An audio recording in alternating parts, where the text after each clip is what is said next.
Hello student, a very warm welcome to BEHS Sumati Academy. This is your science teacher. So again we have the science period and we will continue our chapter 5 that is we have already started separation of substances. Means in this chapter we will learn different kinds of procedures, different kinds of processes to separate any components from a mixture.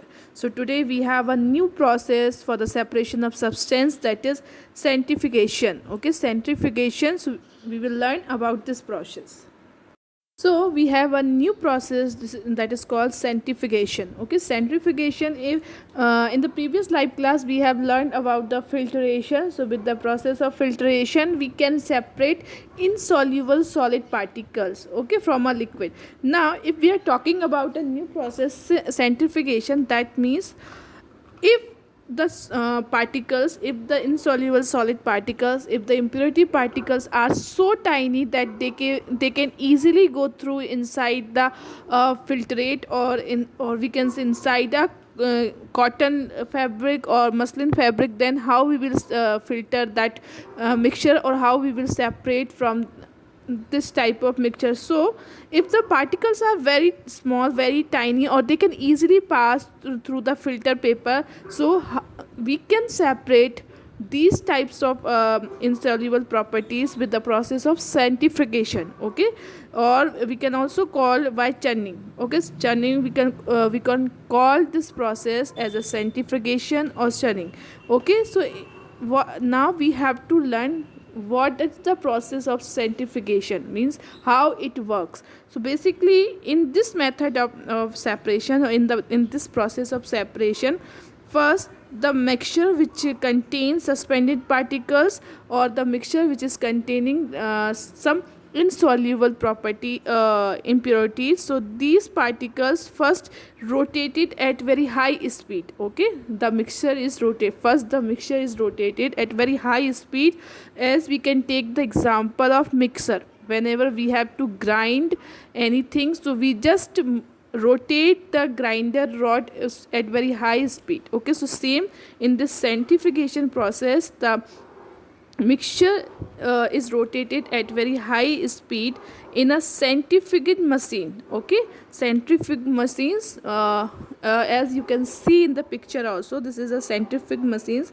So what happened, the denser means the heavier. If we are talking about the denser particles, that means the heavier particles, because we will have the two types of component in a mixture.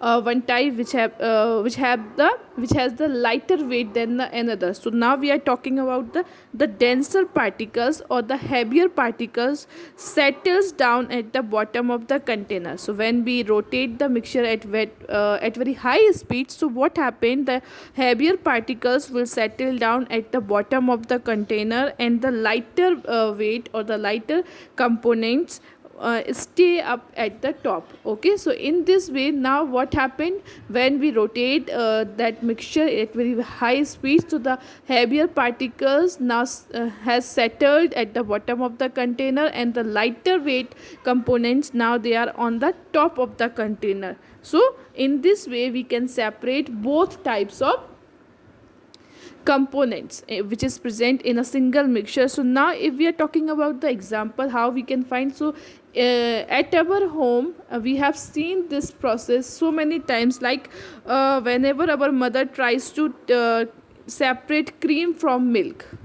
Okay, from cream from milk, or the water from curd. Okay, or the water from the wet clothes. So what happened, if we use the washing machine, so all you have seen this in the washing machine, for drying the clothes, or for taking out the water from the wet cloths, we move the cloths at very high speed. Okay, same if we have to take out the butter from the curds, we also, our at home mother also move the curd at very high speed. So at the bottom, the all the creams which is in the curd will settle down at the bottom, and all the milk butter will be on the top. So in this way we can easily find the, or we can easily separate buttermilk and butter from the curd. So this is the centrifugation process.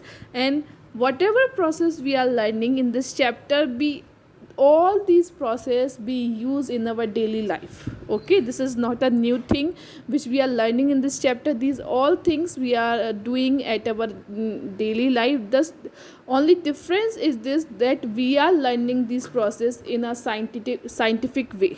Okay, so this is a things which we can also try at home.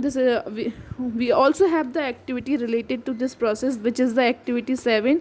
If we have the curd at your home, and so you can also try to make the butter from the curd.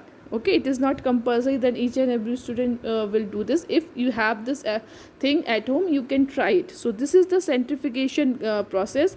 Now today also you have to complete the very short answer and short answer in your notebook. Okay, if you find any doubt in this topic, you can ask me. You can clear your doubt in the next coming class. Okay, thank you. We will meet in the next live class.